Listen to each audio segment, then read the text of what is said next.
5, 6 y 7. Hoy vamos a ver los últimos 3 versículos, 8, 9 y 10 del capítulo 1, y también los primeros 2 versículos del capítulo 2. Leemos, oramos, que el Señor nos bendiga con su palabra. Voy a leer desde el 5 para tomar el contexto. Dice: este es el mensaje que hemos oído de Él y os anunciamos. Dios es luz y no hay ninguna tinieblas en Él. Si decimos que tenemos comunión con Él y andamos en tinieblas, mentimos y no practicamos la verdad. Pero si andamos en luz, como Él está en luz, tenemos comunión unos con otros y la sangre de Jesucristo, su Hijo, nos limpia de todo pecado. Si decimos que no tenemos pecado, nos engañamos a nosotros mismos y la verdad no está en nosotros. Si confesamos nuestros pecados, Él es fiel y justo para perdonar nuestros pecados y limpiarnos de toda maldad. Si decimos que no hemos pecado, le hacemos a Él mentiroso y su palabra no está en nosotros. Hijitos míos, estas cosas os escribo para que no pequéis. Y si alguno hubiere pecado, abogado tenemos para con el Padre, a Jesucristo el justo. Y Él es la propiciación por nuestros pecados, y no solamente por los nuestros, sino también por los de todo el mundo. Dios bendiga su palabra en nuestros corazones. Señor, nosotros cantábamos hace un momento que tu misericordia es preciosa y todo tu ser realmente lo es y lo que te caracteriza. Y también cantábamos ahorita de que tu afán es ver redimidos a los tristes hijos de Adán. Tristes porque nosotros, por causa de nuestra rebelión y desobediencia, lo que experimentamos es muerte, fracaso, independencia de ti y tu palabra. Pero gracias porque a través de Cristo tú nos has redimido, y eso es lo que cantamos en esta mañana. Y eso es lo que nosotros recordábamos. Y Señor, aquí tú nos presentas la solución en este pasaje a nuestros pecados. Jesucristo es nuestro eterno abogado y eterna propiciación. Señor, por ahí muchas veces el orgullo mismo no nos deja ver el hecho de que te hemos fallado, te hemos ofendido a ti, hemos ofendido tu santidad. Y aún en nuestra rebelión y oscuridad, nosotros muchas veces decimos que no tenemos pecado. Señor, pero que en esta mañana, a todos los que estamos aquí, ilumínanos con tu palabra y ayúdanos a que vayamos confiadamente a tu trono a confesar nuestros pecados. Y tú has prometido que tú nos vas a perdonar. Señor, bendícenos y ayúdanos a considerar tu palabra, tanto para predicar, ayúdanos, como también para escuchar. Te lo pedimos en el nombre de Jesús. Amén. Que los abogados son profesionales responsables de asesorar, orientar y representar a sus clientes en asuntos legales. Dependiendo del lugar donde trabajen, los abogados tienen diferentes títulos y responsabilidades, como la mayoría de ustedes conocen. Los abogados pueden especializarse en diferentes áreas del derecho, tales como penal, corporativo, contratos y garantías, tributario, administrativo, internacional, comercial, en bienes raíces, de familia y propiedad intelectual o laboral. Pero además de ello, los abogados pueden funcionar también o proceden como consultores y defensores de sus clientes. Por su parte, un abogado defensor puede representar a cualquiera de las partes involucradas en un proceso judicial, en el que se sustenta el caso mediante alegatos o evidencias. El abogado defensor representa a un acusado en procedimientos judiciales y suelen aparecer en los tribunales penales cuando un acusado ha sido acusado de cometer un delito. Además, el abogado defensor puede solicitar que se retiren los cargos en contra de sus clientes si sale a la luz la evidencia insuficiente de su culpabilidad o si se cuestiona la forma en que se realizó la investigación. Eso también es parte de lo que hace un abogado defensor. Nosotros vemos en las Escrituras que hay un drama judicial divino. Y ese drama judicial es lo que sustenta el pensamiento del apóstol Juan en estos versículos que nosotros hemos leído aquí en esta sección de la carta. Dios el Padre tiene una corte celestial en donde llamará a todos los seres humanos a cuentas. A todos. Todos los seres humanos serán llamados a cuentas en ese tribunal, sin excepción de nadie. Todos los seres humanos que hemos vivido estaremos delante de ese juicio. Dice en Hechos capítulo 17, versículo 31, que Dios ha establecido un día en el que juzgará al mundo con justicia. Todos estaremos delante de Dios. Y la pregunta que debemos hacernos no es cómo los pecadores pueden evitar el juicio de Dios, porque el juicio de Dios es inevitable. La pregunta más bien que nosotros debemos hacernos es cómo los pecadores injustos pueden justificarse delante de un Dios santo. Ese Dios que estudiamos la vez pasada, que dice que Él es luz y en Él no hay ninguna tiniebla. ¿Cómo los pecadores injustos pueden justificarse delante de un Dios tan santo como el nuestro? Ahí es donde precisamente la persona de Jesucristo brilla en toda su intensidad. Nosotros como seres humanos hemos cometido muchos delitos. La palabra de Dios nos dice que nosotros estamos, en el caso de las personas que todavía no han creído, están, pero lo que hemos creído, estábamos muertos en delitos y pecados. Todos los seres humanos somos culpables delante del tribunal de Dios de violar su santa y bendita ley.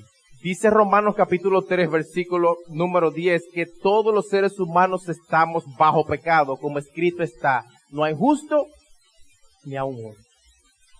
La sentencia justa que Dios dicta cuando ve a la humanidad es culpables. Y el castigo eterno que Dios ha destinado para pagar la culpabilidad del ser humano es el infierno. Porque la paga del pecado es muerte. Pero yo no quiero que ustedes salgan de aquí esta mañana desesperanzados. Yo no quiero que ustedes salgan de aquí esta mañana vacíos. Yo no quiero que ustedes salgan tristes de aquí esta mañana. Porque para nosotros los culpables hay esperanza. Hay esperanza. No todo es irremediable para los culpables. ¿Por qué? Porque Jesucristo actúa como mediador y como abogado defensor para todos los que creen en Él. Jesucristo es nuestro abogado. Jesucristo es el defensor de los culpables. Él es el sustento de los débiles. Jesucristo es el único abogado confiable y seguro en esta vida. Él nunca ha perdido un caso y nunca lo perderá. Y si tú no tienes una relación con Él, Él está aquí esta mañana y tú puedes encontrarlo y contratarlo gratis solamente por medio de la fe. Dice Juan capítulo 6, versículo 39, para que ustedes vean si Jesús es confiable o no, si se puede confiar en Cristo como abogado. Dice Cristo aquí él mismo, dice, y esta es la voluntad del Padre, el que me envió, que de todo lo que me diere no pierda yo nada, sino que lo resucite en el día postrero. Ustedes ven, Cristo no pierde nada, Él es confiable, nadie en Él se puede perder. Porque de tal manera amó Dios al mundo que ha dado a su Hijo unigénito para que todo aquel que en Él cree no se pierda. Nadie en Él se puede perder, sino que tenga vida eterna. Usando ese mismo lenguaje de la corte, Pablo dice en Romanos capítulo 8, versículo 33, ¿quién acusará a los escogidos de Dios? ¿Qué responde Pablo? Dios es el que justifica. ¿quién es el que condenará? Cristo es el que murió, más aún el que también resucitó, y el que además está a la diestra de Dios, el que también intercede por nosotros. Dios puede perdonar nuestros pecados porque su Hijo es el abogado, defensor de los creyentes y la perfecta propiciación, como nosotros veremos más adelante.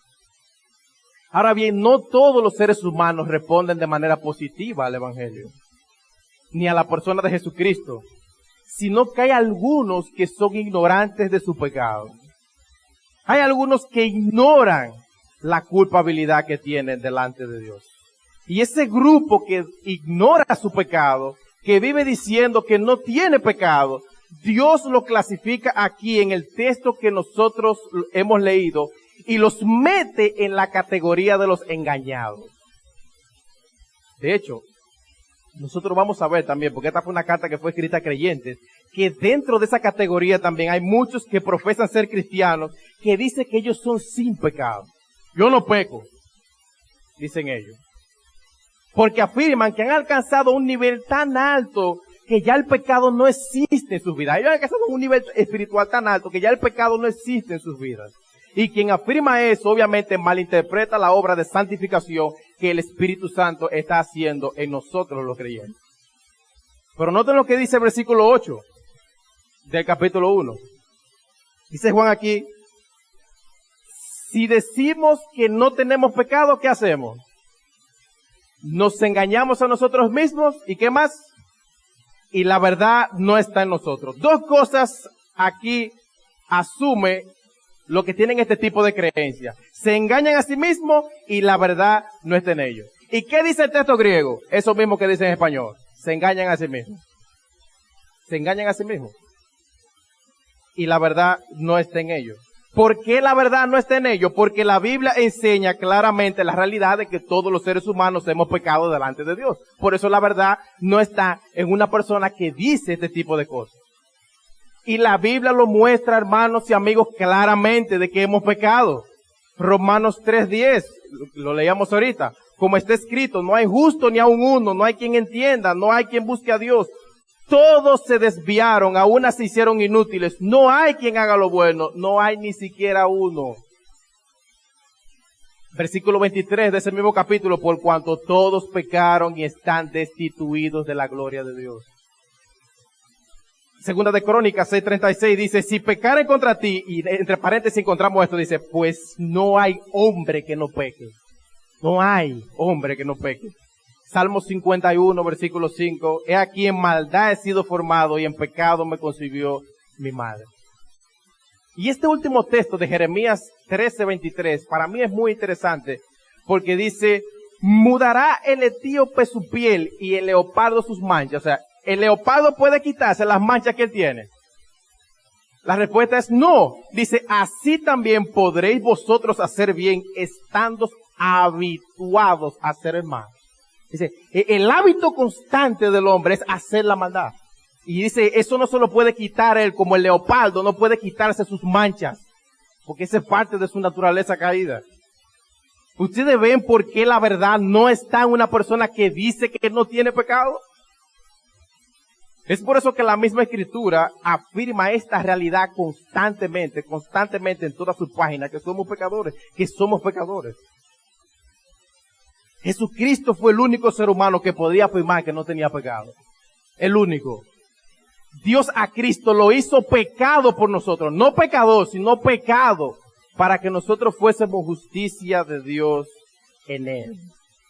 Por lo tanto, todos los que hacen esa declaración descabellada de que no tienen pecado, de que ellos nunca han cometido un pecado delante de Dios, se están engañando a sí mismos, dice el texto.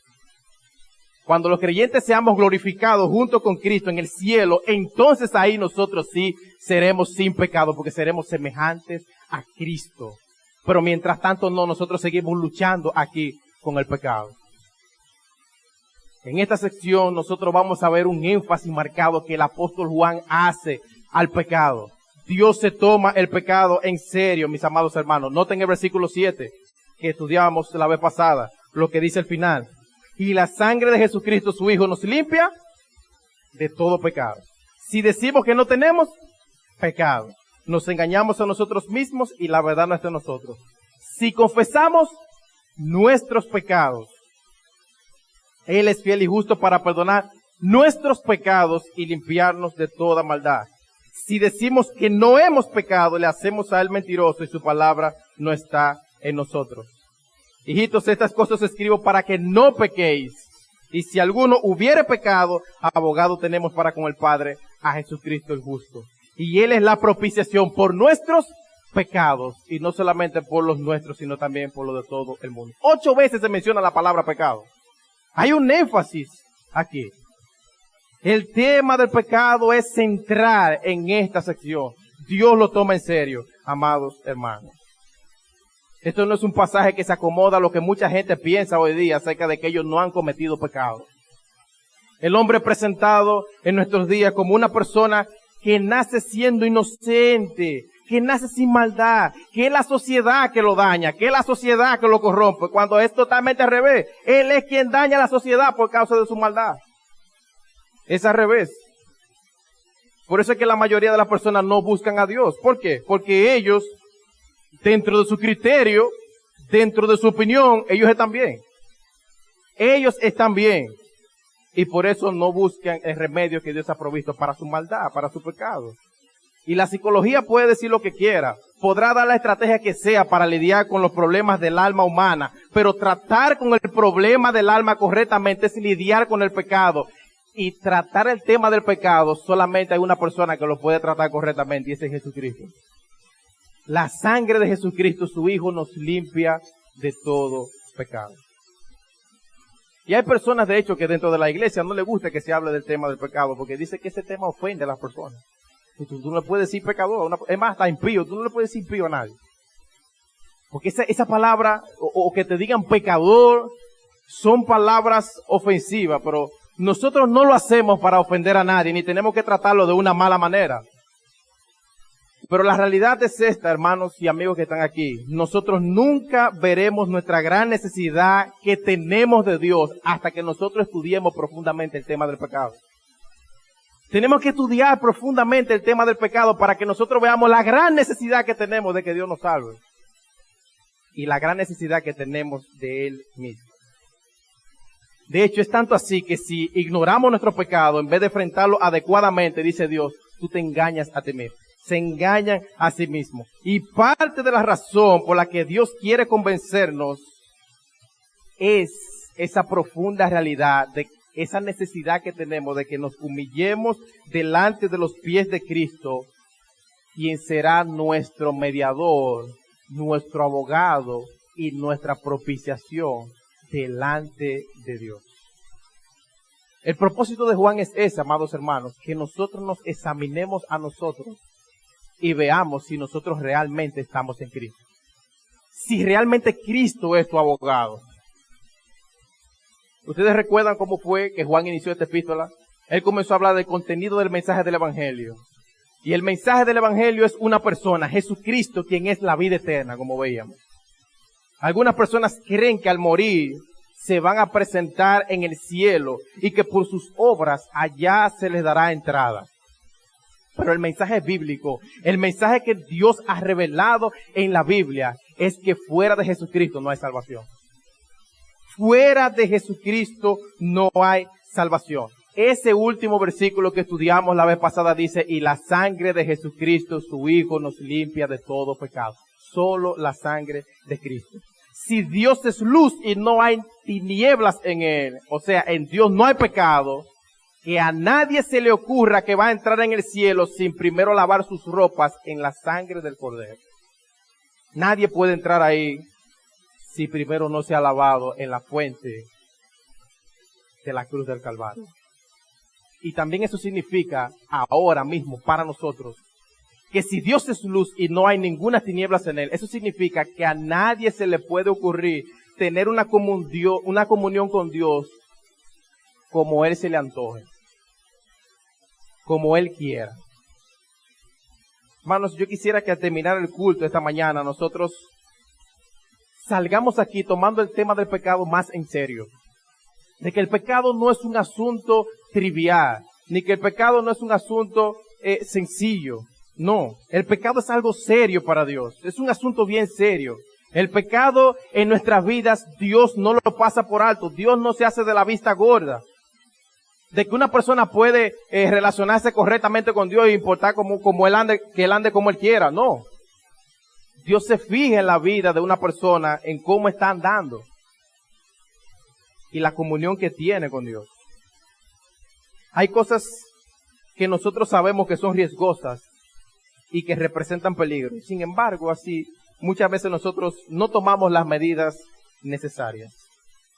Por ejemplo, nosotros sabemos de cosas que le hacen daño a nuestro cuerpo, a nuestra salud. Y sin embargo, nosotros aún así tomamos ciertas libertades. Nosotros estamos conscientes de que esas cosas no son tan saludables, pero nosotros decimos, pero son buenas. Son buenas. Por ejemplo, muchas veces uno dice, ¿quién ha dicho que un vaso de refresco un día mate a nadie? Eso no mata a nadie. No he visto a una gente que le haya dado un infarto porque... Y además, hay una frasecita, muchas veces uno usa, pero eso nada más un día, o sea, un día uno lo toma. Eso no mata a nadie, eso es sabroso. Pero la verdad es que nosotros no sabemos cuando un pedazo más de esto, un pedazo más de aquello, será el detonador para que nuestra salud se deteriore. Pero aún así nosotros tomamos el riesgo. Eso es en términos de salud. Hay otros que toman el riesgo tirándose de un paracaídas, otros echando carreras de motores a alta velocidad, otros hacen piruetas en bicicletas y se ponen todas las protecciones aquí y allá. Y han habido personas que no están vivas para contarlo. La vida consiste continuamente en riesgos. Hay personas incluso que practican ese deporte para ser toreros, ellos en una plaza para lidiar tras una estampida y corrida de toros. Algo que yo no haría ni loco. Pero le tengo yo miedo a una becerrita. ¿No han trimado un toro? Ahora bien, todo eso yo lo menciono porque con respecto al pecado, el hombre se toma el más grande de los riesgos. Porque él juega, no es con su vida temporal aquí que él juega, sino es con la eternidad. Él juega y vive su vida como que todo está bien. Pero la muerte puede llegar en cualquier momento. Y se toma riesgo de la manera en cómo vive. Toma riesgo. Cuando el hombre minimiza el impacto de su pecado y de lo que deja de hacer, cuando el hombre dice, no es tan serio así como la Biblia lo presenta, al final de cuentas Dios me perdonará de todas formas. Ellos están tomando un riesgo más grande que un jugador de casino cuando le apuesta todo. Ese riesgo es más grande. Una persona que toma una motocicleta para hacer piruetas, él asume que ese día no se va a morir. Que ese día a él le va a ir bien. Y de repente ocurre una falla en el motor o tiene un accidente y termina obteniendo resultados muy diferentes a lo que él se imaginaba. Y así hay personas que piensan que van a llegar al cielo por cualquier otra vía que no sea Jesucristo. Y no, mi amigo, no te engañes. Solo Jesucristo es el único camino al cielo. Solo Jesucristo es el único que quita el pecado del mundo. Solamente Jesucristo es el único que borra nuestra maldad. No hay otro camino a Dios. Nadie espiritualmente sucio podrá entrar en el cielo porque Dios es santo. Y solo Jesucristo quita el pecado del mundo. Vas a tener resultados muy diferentes si sigues otro camino que no sea Jesucristo. Es pensar que tú vas a ir al cielo cuando realmente despertarás en el infierno. Isaías capítulo 3, versículo 9 dice: la apariencia de sus rostros testifica contra ellos, porque como Sodoma publican su pecado. No lo disimulan. Ay del alma de ellos, porque amontonaron mal para sí. Decid al justo que le irá bien, porque comerá de los frutos de sus manos. Ay del impío, dice, mal le irá. Mal le irá, porque según las obras de sus manos le será pagado. Mal le irá a aquella persona que continúe su pecado. Y ya el hombre llega a un estado de pecar con frescura y atrevimiento, que eso la sociedad está bien, lo ve. Eso está bien. Y se celebra. Pero dice que publican su pecado. Y eso es lo que nosotros vemos también continuamente que sucede en nuestra sociedad. Dios quiere que corrijamos esa visión distorsionada que tienen los hombres del pecado. Hermanos y amigos, necesitamos a un abogado. Dice el versículo 8 una vez más aquí en Primera de Juan. Si decimos que no tenemos pecado, nos engañamos a nosotros mismos y la verdad no está en nosotros. En el tiempo que Juan escribió, había posturas filosóficas que daban a entender que las personas podían estar limpias de todo rasgo de pecado. Y algunas posturas eran tan fuertes que llegaban a decir que lo que la gente hacía con su cuerpo no afectaba el alma en ningún sentido. Y hacían y deshacían con sus almas y al final de cuentas decían, yo estoy bien con Dios. No importa lo que yo haga con mi cuerpo, en mi alma, no, yo estoy bien con Dios. Y hoy en día no deja de haber concepciones filosóficas también que llegan a las mismas conclusiones. Y el problema es tan grave que hay gente que piensa que no es mala porque no hace cosas tan malas como otros. Pero yo no hago, es cierto que yo soy pecador, pero yo no hago cosas tan malas como los criminales grandes de este país. Ahora nosotros somos buenos por comparación, porque nos vivimos comparando con otros y bajo ese estándar entonces nos sentimos buenos y mejores que otros. El problema que el apóstol Juan aquí está tratando no es que algunos somos más malos que otros, el problema es que todos somos pecadores. Ese es el problema que él está tratando aquí. El punto que el apóstol Juan está destacando es el hecho de estar mal y creer que yo estoy bien. Y estar engañado con esa opinión. Juan nos está advirtiendo aquí del peligro del autoengaño. El mismo autoengaño que Santiago también advierte en su carta cuando dice, sed hacedores de la palabra y no tan solamente oidores, engañándoos a vosotros mismos. Santiago conocía a personas que iban a la iglesia simplemente, pero no salían a practicar lo que ellos oían. Ellos estaban dispuestos a oír todos los sermones, pero viven sin practicar lo que oyen. Y los demás en la iglesia quizás se enteren de que yo no estoy practicando la palabra, pero a quien nosotros le vamos a dar cuentas es a Dios. Y Él todo lo sabe. Por eso Santiago también dice que en el versículo 26, si alguno se cree religioso entre vosotros y no refrena su lengua, sino que engaña su corazón, la religión del tal es vana. ¿Ustedes ven? Se engaña en su corazón. Hay un peligro de autoengaño en el corazón. Y eso es lo mismo que nosotros estamos viendo aquí en esta porción de Primera de Juan. Hay personas en las iglesias que creen que están bien, pero Dios tiene una opinión diferente a ellos. Hay personas que dicen que conocen a Dios, pero Dios no lo conoce a ellos. Dicen que están en luz, dicen que son cristianas, cuando realmente están en tinieblas. Y su estilo de vida muestra lo que realmente son delante de Dios. Y mi pregunta es, ¿está hablando Juan de ti? ¿Conoces tú a Dios? ¿Te has apartado de toda iniquidad y de todo pecado para seguir en santidad al único Dios vivo y verdadero?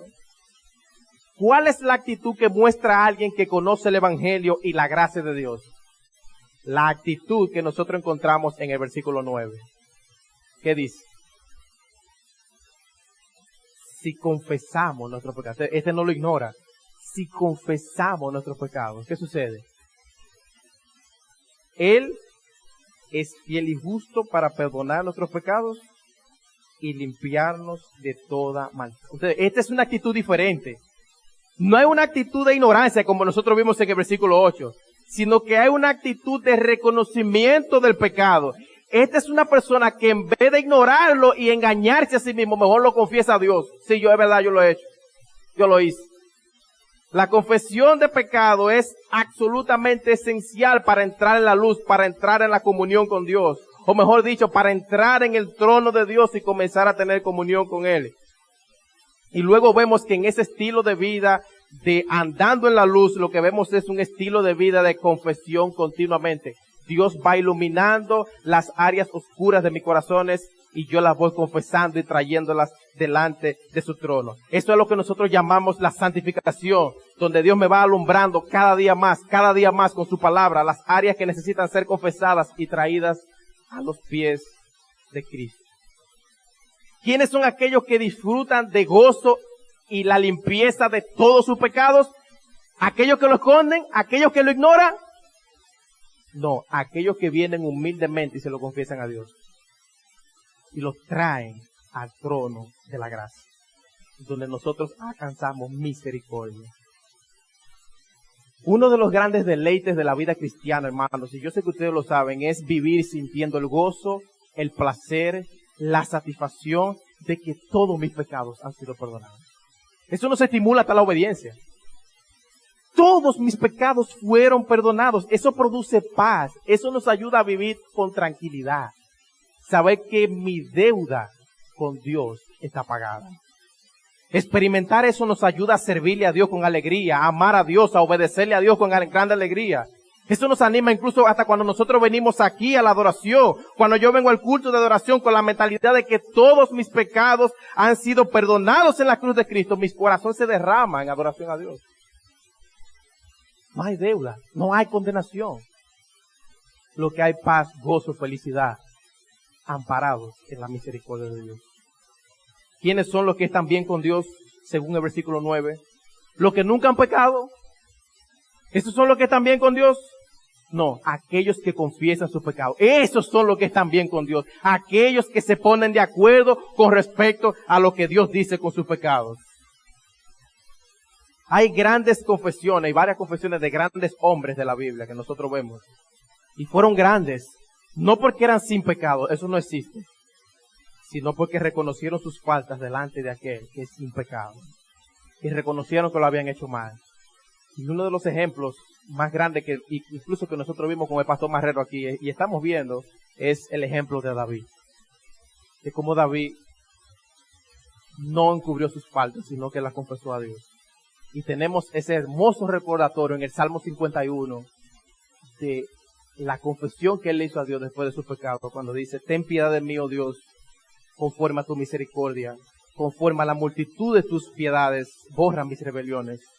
Lávame más y más de mi maldad y límpiame de mi pecado, porque yo conozco mis rebeliones y mi pecado está siempre delante de mí.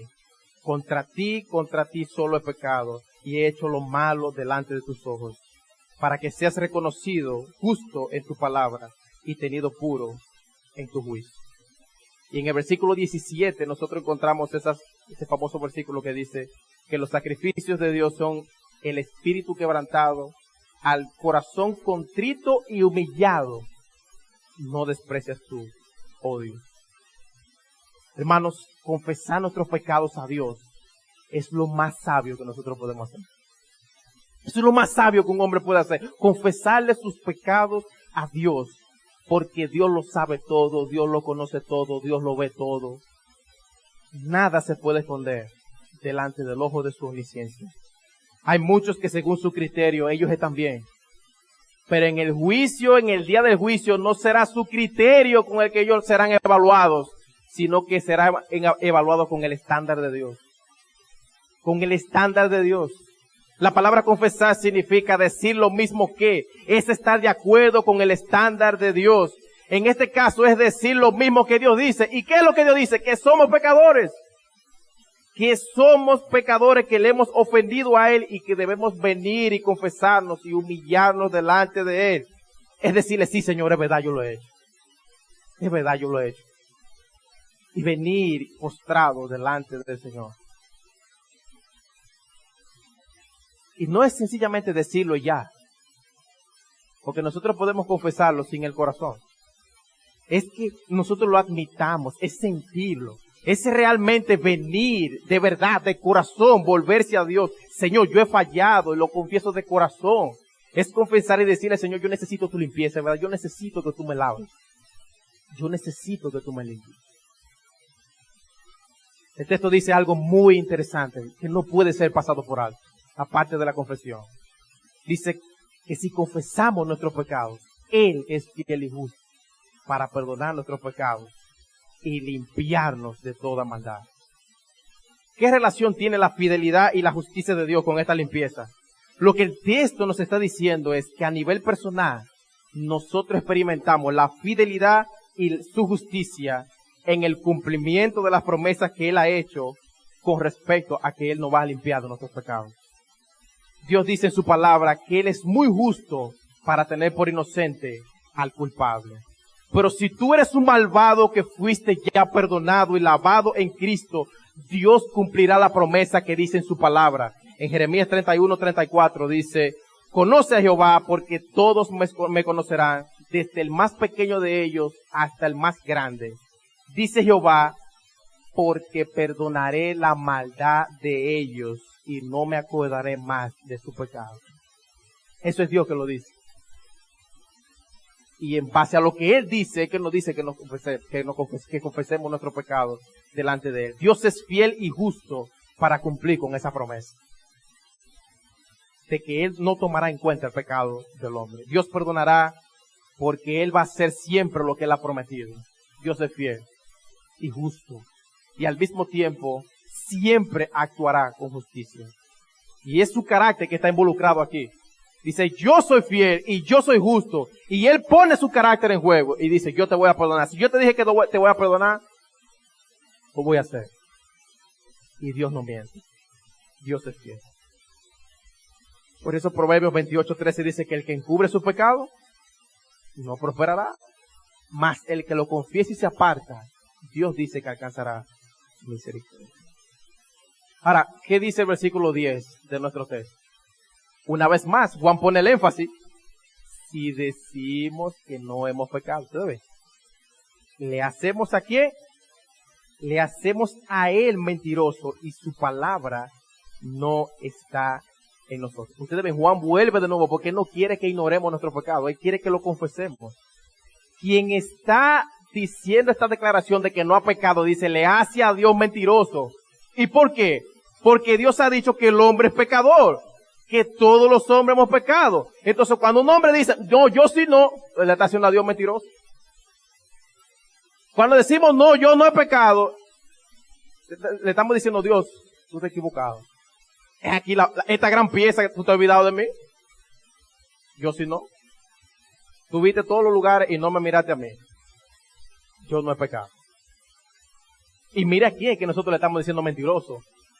A Dios, quien tiene todas las evidencias de que nosotros realmente hemos pecado y tiene todas las evidencias de las violaciones que nosotros le hemos hecho a su ley. Todas las tiene Dios registradas. Dios tiene registradas todas nuestras ofensas y todos nuestros pecados delante de Él. Entonces el mentiroso no es Dios, los mentirosos somos nosotros. Quien dice que no ha pecado, dice Juan que al final la palabra de Dios tampoco está en esta persona. Y es bueno que nosotros nos preguntemos, ¿tenemos la palabra de Dios en nosotros? No alrededor de nosotros, sino en nosotros. Ahora bien, hermanos, todo este argumento que Dios ha presentado en estos 3 versículos del pecado es para que nosotros miremos el tema que Juan introduce ahora a partir del capítulo 2, versículo 1. Es para que nosotros ahora evitemos el pecado. Si Dios lo toma tan en serio que Cristo tuvo que morir por nuestros pecados, ¿cómo nosotros ahora debemos vivir relacionándonos con Dios? ¿Qué dice el versículo número 1 del capítulo 2? Hijitos míos, estas cosas os escribo para que no pequéis. Es para que nosotros ahora nos apartemos del pecado. Es ahora para que nosotros evitemos el pecado. ¿Qué quiere Dios? Que nosotros vivamos en santidad, relacionándonos con Él, porque Él es santo, Él es luz. Y Dios quiere ahora que nosotros, bajo su carácter, nosotros nos relacionemos con Él.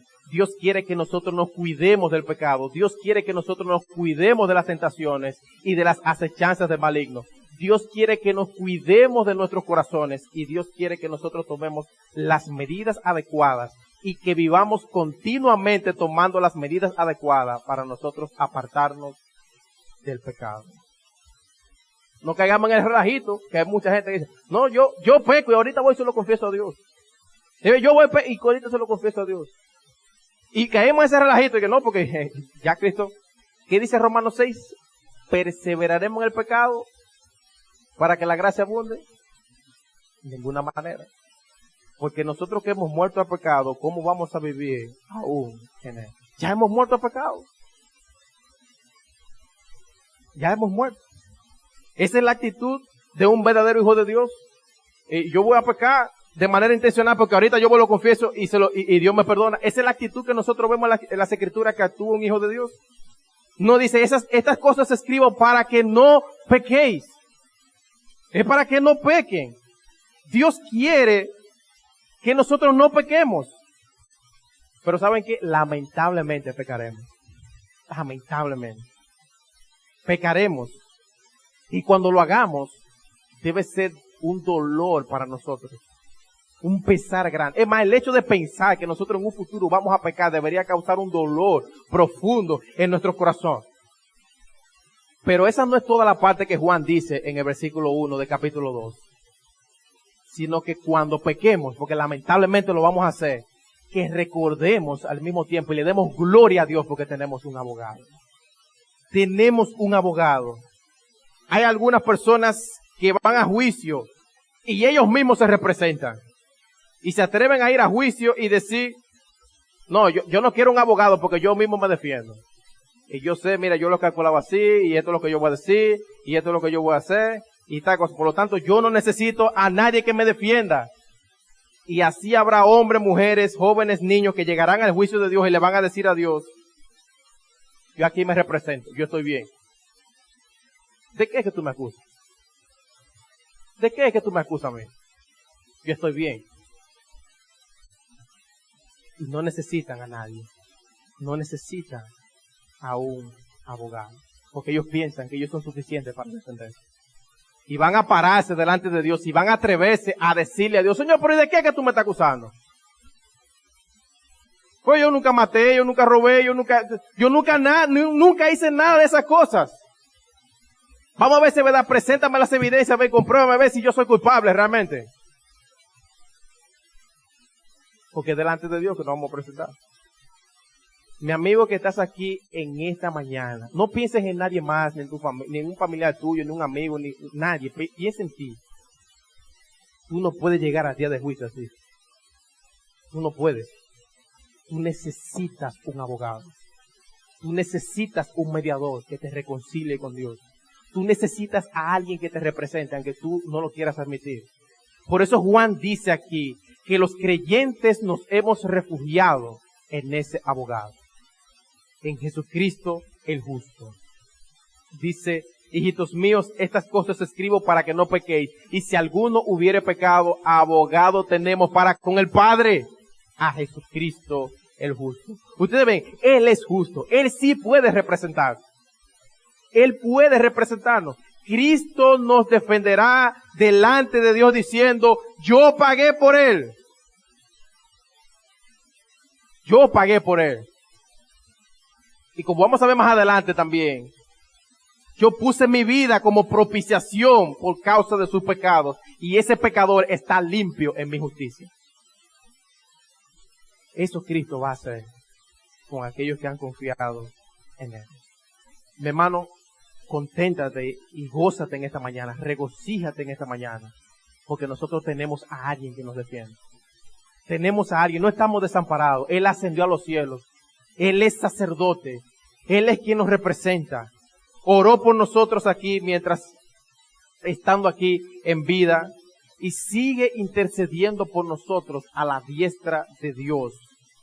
Y Él nos ayuda en medio de nuestra debilidad, en medio de nuestras tentaciones, en medio de nuestros pecados. Él es quien nos ayuda. Él es quien nos fortalece. Nos ayuda cuando nosotros entramos en tentación y también juntamente con ella nos da la salida. Nos fortalece si hemos entrado en tentación y nos restaura cada vez que nosotros caemos en el pecado. Hermanos, gloria a Dios por Jesucristo. Hermanos, debemos ver el pecado como un enemigo a muerte, de que nosotros no queremos saber. Si nosotros nos examinamos con honestidad, nosotros veremos cuánto pecado hay en nosotros. Cuánto pecado. Necesitamos un abogado. Jesucristo dio su vida para redimirnos para siempre del pecado. Y hoy intercede delante de Dios para que tú y yo no pequemos. Pero si hemos pecado, confesemos nuestro pecado a Dios. Porque Él es fiel y justo para perdonar nuestros pecados y limpiarnos de toda maldad. Yo no conozco cuáles sean sus problemas de salud en esta mañana, sus problemas económicos, sus problemas relacionales, o si tienen problemas de carácter. Pero créanme que si nosotros juntamos todos esos problemas juntos, no se comparan a lo más grande que nosotros tenemos en Cristo. No se comparan. Porque algún día todos esos problemas van a desaparecer. Pero la redención que Cristo nos dio en la cruz del Calvario durará para siempre. Y ahí tiene que estar fundamentado nuestro gozo. Ahí tiene que estar fundamentada nuestra alegría. Pero aparte de eso, hermanos, de tener un abogado, tenemos una propiciación. Dice el versículo número 2 del capítulo 2. Y Él es, hablando de Cristo, y Él es la propiciación por nuestros pecados. Y no solamente por los nuestros, sino también por los de todo el mundo. Cristo es nuestra eterna propiciación y la ira de Dios está completamente aplacada a nuestro favor. Es la muerte de Cristo lo que hace posible que nosotros estemos bien con Dios. ¿Ustedes ven? La muerte de Cristo. Y es un versículo, este versículo que está aquí, es un versículo que ha causado mucha controversia porque con él tratan de responder la pregunta, ¿por qué dice el texto que Cristo murió por todo el mundo si todos los habitantes del mundo no se salvan? Ha causado mucha controversia porque dice que Cristo es la propiciación no solamente por nuestros pecados, sino también por los de todo el mundo. Pero yo creo que el problema está en que nosotros no podemos evaluar la muerte de Cristo independiente de todo el plan de redención como lo explican las Escrituras. La muerte de Cristo no es un elemento independiente en la salvación. La obra de Dios Trino es un paquete que, como nosotros hemos estado viendo en la serie de Efesios con Carlos, que involucra tanto a la Trinidad completa. El Padre planifica antes de la fundación del mundo lo que Él va a salvar y el Espíritu Santo aplica esa salvación en el corazón de los creyentes. Aplica la obra de Cristo en la cruz del Calvario a todos aquellos que creen. Y la muerte de Cristo realmente es eficaz. La muerte de Cristo realmente salva, limpia, perdona, redime, expía todos nuestros pecados. Entonces, ¿a quiénes el Padre predestinó salvar? La Biblia nos dice específicamente a aquellos que Dios escogió desde antes de la fundación del mundo. ¿A quién el Espíritu Santo le aplica esa salvación? A aquellos que el Padre escogió y por los que Cristo murió y que por lo tanto creen y depositan su fe totalmente en Cristo. Entonces, cuando dice aquí que Cristo es la propiciación por nuestros pecados y no solamente por los nuestros, sino también por los de todo el mundo, ¿de qué está hablando aquí cuando utiliza el término propiciación? Porque el término significa literalmente aplacar la ira, apaciguar la ira de Dios. Y nosotros sabemos por las Escrituras de que por causa de nuestros pecados, la ira de Dios está sobre nosotros. Entonces, al decir que Cristo es nuestra propiciación, es que ya la ira de Dios no está en nuestras cabezas. Por eso en 1 Tesalonicenses 1:10 dice que Jesucristo nos libra de la ira venidera. Porque nuestros pecados nos hacen merecedores de la ira de Dios. Y cuando Cristo muere, su muerte aplaca la ira de Dios que estaba en contra de nosotros. Y el hombre se encuentra en problemas con Dios y Dios está airado con el hombre por causa de su pecado. Ese es el peligro más grande de una persona que no es creyente. Que la ira de Dios está constantemente sobre él cuando el hombre está en su pecado. Y el problema más grande del hombre es que no está protegido en la justicia de Jesucristo. Él está sin refugio. Él está sin protección. ¿Y qué hace Cristo entonces al morir? Propicia, aplaca la ira de Dios. Y eso quiere decir que todo aquel que está en Cristo no recibirá la ira de Dios. Todo aquel que está en Cristo no recibirá la ira de Dios. Porque en Cristo nosotros estamos protegidos. En Cristo nosotros estamos perdonados. En Cristo nosotros estamos expiados. Cristo es nuestra justicia. De manera que ya nosotros no tenemos problemas delante de Dios, ni tenemos miedo de ser condenados delante del juicio de Dios. ¿Por qué? Porque ninguna condenación hay para los que están en Cristo Jesús. No hay condenación. Pero, y el que no está en Cristo, la ira de Dios está sobre esa persona. No hay salvación ni propiciación para el que está en esa condición. Y no hay términos medios. No es que yo tengo un pie allá en la propiciación y tengo otro pie fuera. No. No hay términos medios. O estoy en Cristo o estoy fuera de Él. Y si estoy fuera de Él, la ira de Dios está sobre mí. Entonces, si Cristo es la propiciación por el pecado, y aquí Juan dice que Él lo hace por todo el mundo, está incluyendo a todos los individuos que vivieron, vivirán y estaban únicamente, todas las personas que han vivido en el mundo entero, o está hablando únicamente de aquellos que se regocijan, que se refugian en Cristo solamente por la fe. Yo creo que está hablando de aquellos que se regocijan y se refugian en Cristo solamente por la fe. ¿Y a qué se refiere Juan cuando dice por los de todo el mundo? Él puede estar hablando aquí como judío, y estas son dos alternativas que yo voy a presentar, no necesariamente tienen que estar de acuerdo conmigo, pero yo creo que él está como judío quizás hablando de que Cristo no solamente es nuestra propiciación por los pecados nuestros, o sea, como los judíos, sino también por los de todo el mundo, o sea, en toda raza, no importa la raza, el color de las personas, no importa, Cristo también es la propiciación de ellos. Porque es lo que dice la palabra, también en Juan 1:29, ¿es aquí el Cordero de Dios que quita el pecado? Y si quita el pecado de cada individuo, pues no cada individuo se salva. Si quita el pecado literalmente de cada una de las personas del mundo, pues todo el mundo se salvaría. Otra posibilidad sería que no solamente por los nuestros, o sea, nosotros los creyentes actuales, sino con los creyentes de todas las épocas, todas las edades, todas las épocas, no importa la edad, no importa el tiempo que vivan los creyentes, si pasado, presente, futuro, también Cristo es la propiciación también para ellos. Esa también podría ser otra posibilidad. Lo cierto es, hermanos, que nosotros vemos en la Biblia que una persona no es condenada en el infierno, no porque no hubo provisión de salvación para él. Nosotros vemos en las Escrituras que la persona es condenada en el infierno porque no se arrepintió ni creyó. Esto es lo que dice Romanos 2:5 también. Pero por tu dureza y por tu corazón no arrepentido atesoras ira para ti mismo, para el día de la ira. Tú te estás quedando en esa condición de ira ahí y no estás yendo al refugio de la cruz del Calvario. Es por esa razón, no porque no hubo una provisión de salvación, sino porque esa persona se quedó en la condición de sus pecados. Para terminar, hermanos, quisiera entonces dejar dos aplicaciones. Tomemos el tema del pecado en serio y con la seriedad con que Dios lo trata en nuestras vidas.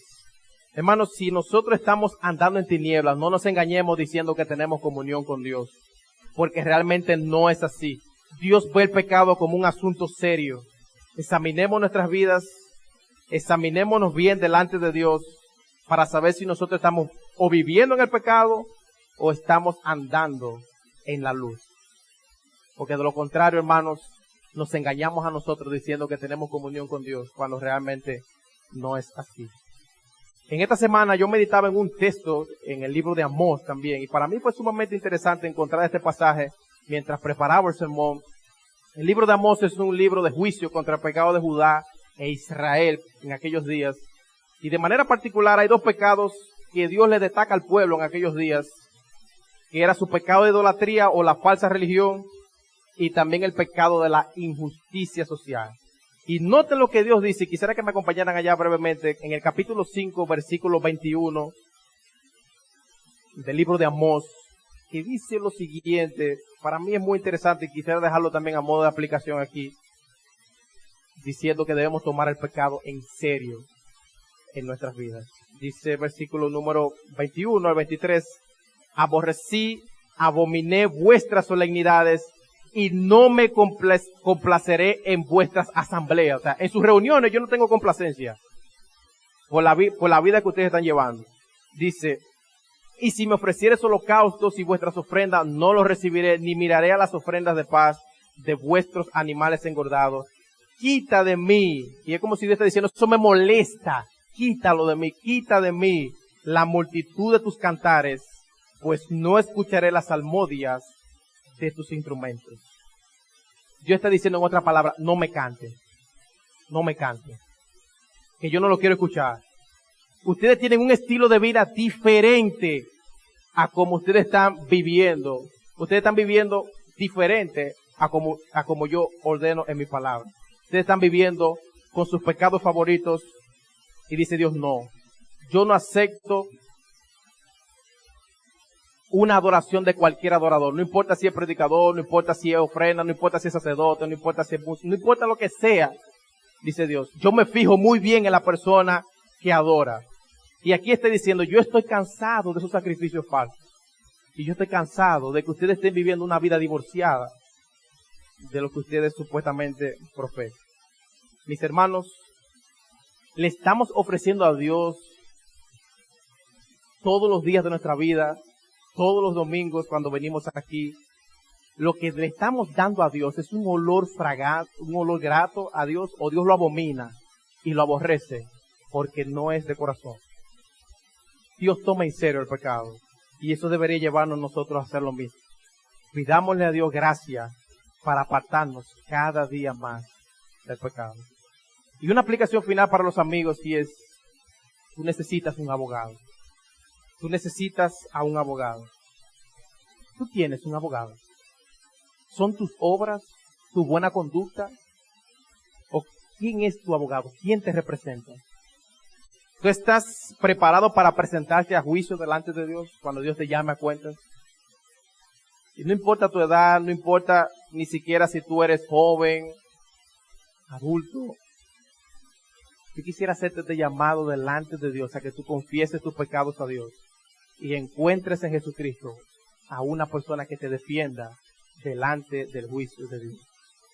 No mueras en tu pecado.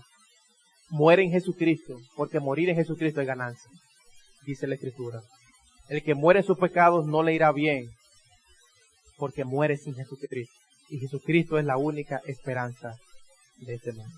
Que el Señor nos bendiga y traiga bendición con su palabra en esta mañana. Señor, gracias porque en tu justicia que tú hiciste en tu Hijo en la cruz del Calvario, nosotros estamos seguros. Y Señor, nadie aquí tiene el gozo de gloriarse en que ha hecho algo en la salvación, sino que como dice tu palabra, nosotros nos gloriamos en el Señor y en la cruz de Cristo está nuestra gloria. Y Señor, en eso nos amparamos, en eso nos regocijamos, de eso dependemos. A pesar de que sea desesperanzador y muchas veces desalentador el hecho de caer y volver a caer y caer en un pecado. Pero gracias porque podemos venir con confianza delante de tu trono y alcanzar misericordia. Señor, dale la gracia, ilumina la mente de los amigos para ver que ellos necesitan ponerse a cuenta contigo y que ellos puedan reconocer también sus pecados para que tú también los salves y los hagas partícipes de esta bendición. En el nombre de Jesús, Señor, te lo pedimos y te damos muchas gracias. Amén.